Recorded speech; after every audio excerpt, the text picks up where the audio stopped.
샬롬. 오늘은 레위기서 8장의 말씀을 나누도록 하겠습니다. 본장은 하나님께서 아론과 그 아들들을 이스라엘 백성의 제사장으로 세우시는 말씀입니다. 하나님께서는 이스라엘의 제사장들을 세우실 때 12지파 가운데 제비뽑기로 세우신 것이 아니라 하나님께서 따로 정하여 지명하여 부르셔 세우셨습니다. 즉 모세의 형인 아론과 그 아들들만이 제사장이 될 수 있게 하셨습니다. 사실 아론은 출애굽기 29장에서 이미 제사장으로 지명이 되었습니다. 그러나 출애굽기 32장 4절을 보면 그 후 아론은 금송아지를 만들어서 우상숭배의 주동자가 되고 말았습니다. 그러한 아론이 제사장으로 임명되는 것은 하나님의 은혜를 보여주는 사건입니다. 제사장이 된 아론의 자격이 있어서가 아니라 그에게 물을 엄한 죄가 있음에도 불구하고 하나님의 은혜가 충만하게 아론에게 임했다라는 것입니다. 아론과 그의 아들들인 제사장은 이스라엘 백성들을 대신하여 하나님 앞에 나아가는 사람들이었습니다. 그러나 제사장들도 역시 죄가 있는 인간에 지나지 않기 때문에 하나님께서는 제사장들의 죄를 가려줄 수 있는 제사장의 옷을 입게 하셨습니다. 바로 이 부분이 굉장히 중요합니다. 성도라고 그리스도인이라고 목사라고 장로라고 전도사라고 죄 안 짓습니까? 죄를 짓습니다. 그러나 그 죄를 가려줄 수 있는 분명한 하나님의 은혜의 옷을 입고 있는 것이 굉장히 중요합니다. 그러면 우리는 한번 생각을 해봐야 돼요. 나는 내가 죄를 짓고 살아가는데 하나님께 앞에서 내가 하나님께서 나를 가려줄 수 있는 은혜의 옷을 입고 있는가? 상당히 중요합니다. 본문 7절에서 9절 말씀입니다.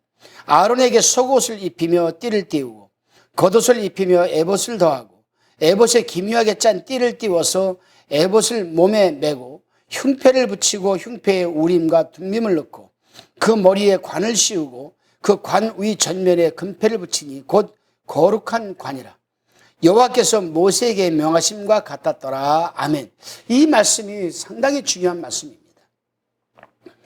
제사장은 에봇이라는 조끼를 입었는데 이스라엘 12지파를 상징하는 12개의 보석이 물려 있습니다. 또한 흉패에는 우림과 둠밈이라는 큰 보석을 넣었는데 하나님께서는 이스라엘 백성들이 어려움에 처했을 때 이 보석의 색깔을 통해 응답을 해 주셨습니다. 이러한 제사장의 옷은 제사장의 모든 죄를 가려주고 하나님 앞에 설 수 있게 하는 옷이었습니다. 그렇습니다, 여러분. 제사장의 옷이 제사장의 죄를 가려준 것처럼 우리는 그리스도로 인한 구원의 옷과 신앙 고백과 세례를 통한 의의 겉옷을 우리에게 하나님께서 입혀주심으로 우리의 죄가 하나님 앞에서 씻음을 받고 의인의 자격으로도 하나님 앞에 설 수가 있는 바로 이 부분입니다. 또한 본문 12절을 보게 되면 또 관유로 아론의 머리에 부어 발라 거룩하게 하라고 말씀합니다. 아론은 제사장의 옷을 입는 것만으로 끝나는 것이 아니라 관유, 즉 기름 부음을 받아서 오늘날로 말하면 성령을 받는 성령 충만입니다. 기름 부음을 받아 비로소 제사장으로 효력을 지닐 수가 있었습니다. 신약시대에서 기름을 붓는 것은 성령이 임하는 것을 상징하는 것인데 아론은 온 인류의 대제사장으로 오신 예수님을 상징하는 모형입니다. 제사장이 지성소에 들어가 백성들의 죄를 대속한 것처럼 예수님께서도 끊임없이 우리를 위하여 하나님께 간구하고 계신다는 사실입니다. 우리가 한번 잠깐 신약 성경으로 돌아와 보겠습니다. 마태복음이나 우리가 사복음서를 보게 되면은 공간복음을 보게 되면 다 같이 나오죠. 예수님께서 세례를 받고 물에서 올라오셔서 기도를 할 때에 하늘이 열리고 성령이 비둘기같이 임해서 예수님에게 임했습니다. 성령이 임한 것이죠. 성령 충만함입니다. 오늘날 우리도 마찬가지입니다. 우리가 아무리 세례를 받고 아무리 구원을 받고 세례를 받았다 할지라도 우리 안에 성령이 계신 이 성령이 충만하지 않으면 성령 충만하지 않으면 우리가 구원의 옷, 의의 옷을 입은 것은 다 헛것이라 할 수가 있습니다.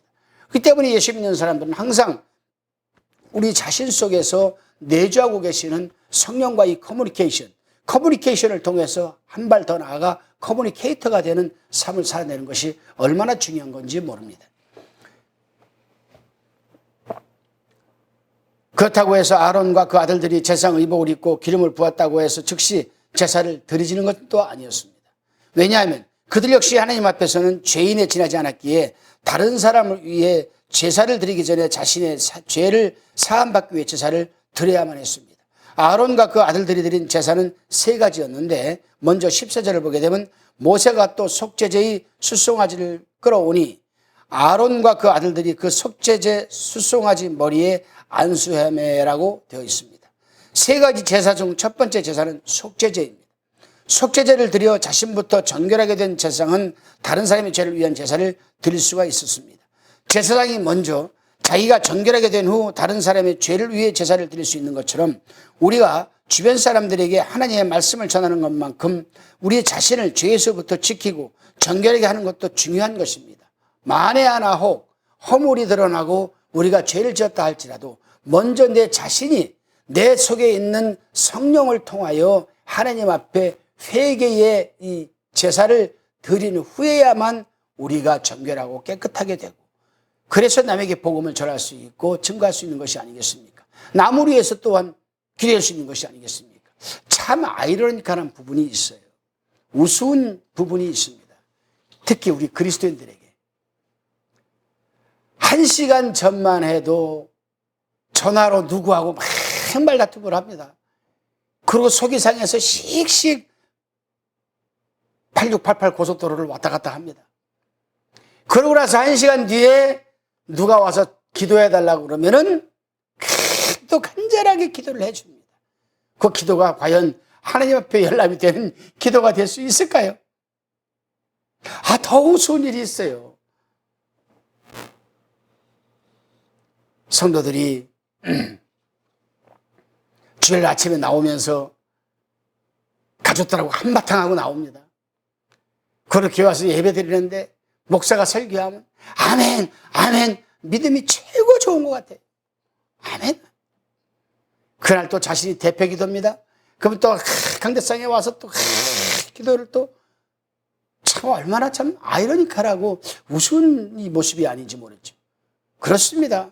아무리 제사장이 겉옷을 입고 에봇을 입고 우림과 둠빔을 넣고 관이 했어도 머리에 관을 썼어도 내가 하나님 아버지 앞에 먼저 정결하고 깨끗게 드리는 이 속죄제를 드리지 않고서는 결코 백성들을 위해서 제사를 드려줄 수가 없는 이 당시에 이 관행처럼 관행이죠. 관행이라기보다는 하나님의 명이죠.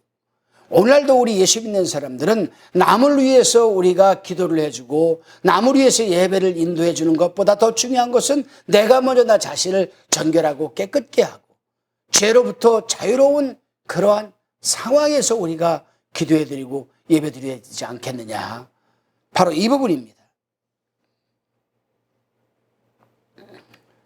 제사장이 먼저 자기가 정결하게 된 후 다른 사람의 죄를 위해 제사를 드릴 수 있는 것처럼 우리가 주변 사람들에게 하나님의 말씀을 전하는 것만큼 우리 자신을 죄로부터 지키고 정결하게 하는 것도 중요한 겁니다. 그래서 사도 바울은 다른 사람에게 복음을 전함과 동시에 매일매일 자기 자신을 스스로 쳐서 십자가에 복종시키겠다는 표현을 썼던 겁니다. 두 번째로 드릴 제사는 번제였습니다. 18절을 보게 되면 또 번제의 수량을 드릴새 아론과 그 아들들이 그 수량의 머리에 안수하매라고 또 얘기를 합니다. 번제는 제물의 모든 것을 하나도 남김없이 다 태우는 제사입니다. 제사장은 번제를 통해서 오직 하나님만 향하고 또 하나님만 위해서 살고 또 세상에 대하여는 죽은 자가 된다는 것입니다. 마지막 세 번째 드리는 제사는 위임식 제사였습니다. 22절을 보게 되면 또 다른 수양, 곧 위임식의 수양을 드릴새 아론과 그 아들들이 그 수양의 머리에 안수하매라고 말씀합니다. 이 위임식 제사에는 독특한 점이 있었습니다. 23절을 보면 모세가 잡고 그 피를 취하여 아론의 오른 귓뿌리와 오른손 엄지손가락과 오른발 엄지가락에 바르고라고 말하고 있습니다. 즉 수양의 피를 아론의 귀와 손과 발에 바른다는 것입니다. 제사장의 귀는 사람의 말이 아닌 하나님의 말씀을 듣고 손과 발은 하나님이 주신 소명을 부지런히 감당하라는 의미가 담겨져 있는 것입니다. 오늘날도 그렇습니다. 우리가 사람의 말을 들으랴 하나님의 말을 들으랴. 하나님의 말을 들어야죠. 하나님의 말을. 요즘 성도들은 굉장히 영악합니다. 우리 귀가 왜 두 개 있을까요? 왜 귀가 두 개 있을까요? 한쪽으로는 세상 소리 듣고 한쪽으로는 하나님의 말씀을 드려야 되는데 가장 중요한 것은 오른쪽 귀는 하나님의 말씀을 들어야 합니다. 오른쪽 귀는. 오른손도 하나님의 일만 해야 됩니다. 오른발도 하나님의 향하는 곳만 가야 됩니다. 이게 굉장히 중요한 부분이거든요. 아론과 그 아들들의 제사장 위임식은 일주일 동안 계속되었습니다. 그만큼 중요한 제사였습니다. 그리고 35절을 보면 너희는 7주야를 회막문에 거하여 여호와의 부탁을 지키라. 그러면 사망을 면하리라. 내가 이같이 명령을 받았느니라라고 말씀합니다. 가령 밖에 나가지 않고 집 안에만 일주일을 있어야 한다면 매우 답답할 것입니다. 마찬가지로 회막 안에서만 일주일 동안 있어야 한다는 것은 매우 힘들고 답답한 일입니다. 그러나 제사장은 그 시선을 이제 하나님께만 고정해야 하는 사람들입니다. 사람들이 이야기나 세상 소식보다는 하나님과의 친밀한 관계 속에서 하나님의 명령을 기억하고 말씀에 순종하고 집중하는 사람들이라는 것입니다. 오늘날도 그렇습니다. 하나님의 사람들은 세상 밖보다는 교회 안이 중요합니다. 하루 종일 일주일 내내 세상 밖에 살다가 주일날만 달랑 오전 1시간 교회 안에 머물다가 나가는 사람은 뭐라고 말씀드릴까요? 여러분들이 잘 한번 생각해 보시기 바랍니다. 그러나 이건 반대가 돼야 돼요. 반대가. 목사든 성도든 누구든 하나님의 백성들은 늘 거하는 곳이 성전 안에 거해야 됩니다. 그리고 늘 귀는 하나님의 말씀에 가 있어야 됩니다. 그리고 이 손은 늘 하나님의 일에 사용을 받아야 합니다. 사랑하는 동역자 그리고 화평방송 시청자 여러분, 아론의 제사장 임직식은 허물이 있는 사람을 하나님께서 지도자로 세워서 사용하시는 하나님의 깊으신 뜻과 은혜를 드러내는 사건입니다. 하나님께서는 허물과 결점이 많은 우리를 왕같은 제사장으로 불러주셨습니다. 또한 예수님께서는 우리의 대제사장이 되시며 허물과 결점이 없으신 완벽하신 분이십니다. 세상의 완벽한 사람들은 자기 기준을 절대시하며 연약한 사람들은 게으르거나 노력을 하지 못해서 완벽하지 못하다고 생각을 합니다. 그래서 부족하고 연약한 사람들을 공감하지 못하고 그 사람들의 심정을 잘 헤아리지 못합니다. 그러나 우리의 영원하신 대제사장 되시는 주님께서는 우리의 허물과 연약함을 헤아리시고 긍휼히 여기셔서 그런 우리조차도 들어 쓰시는 것을 기뻐하시는 분이십니다. 사랑하는 동역자 그리고 시청자 여러분, 오늘 이 하루도 그 주님을 바라보며 그 주님이 주시는 은혜와 기쁨 안에서 살아내시는 하루가 되시기를 바랍니다. 중요한 것은 무엇이냐? 우리는 항상 아버지 앞에 우리는 죄가 노출될 수밖에 없습니다. 허물을 드러낼 수밖에 없습니다. 그럼에도 불구하고 우리가 떳떳하고 당당하게 하나님 보좌 앞에 기도의 줄을 잡고 나갈 수 있는 것은 무엇입니까? 바로 구원의 옷과 의의 옷을 입혀주셨기 때문에 가능한 것입니다. 그렇다면 아론과 그 아들들이 하나님께서 에봇을 입혀주시고 우림과 둠밈을 넣어주시고 겉 입혀주시고 기름을 부은 것처럼 예수 그리스도께서 우리에게 구원의 옷을 입혀주시고 의의 옷을 입혀주시고 성령께서 들어와서 기름을 부어주셨습니다. 그럼에도 불구하고 아론과 그 아들들은 곧바로 백성들을 위해서 제사를 드릴 수는 없고 자기들의 죄와 허물에 사함받는 제사를 드리고 나서야 백성들의 제사를 드려줄 수 있었던 것처럼 오늘날도 우리가 목사든 성도든 남을 위해서 우리가 기도해주고 남을 위해서 예배를 우리가 인도한다 된다면 먼저 우리 스스로가 우리를 정결하고 깨끗하게 이 성령을 통해서 우리가 정결한 사함을 받고 나서야 가능하다는 사실입니다. 그런 하루가 되시기를 주님의 이름으로 축원드립니다. 기도하시겠습니다. 주님, 금송아지를 만들고 숭배한 아론과 같은 사람을 제사장으로 세워가시는 하나님의 깊으신 뜻과 은혜를 사모합니다. 허물과 결점이 많은 우리를 왕같은 제사장으로 부르시고 우리의 허물과 연약함을 긍휼히 여기시어 그런 우리를 들어 쓰시는 것을 기뻐하시는 주님께 모든 소망을 두고 그 주님을 바라보며 주님이 주시는 기쁨과 은혜 안에서 쓰임받고 살아내는 하루가 되기를 소원하며 예수 그리스도의 이름으로 기도드리옵나이다. 아멘.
화평방송 구독, 좋아요 부탁드립니다. 감사합니다.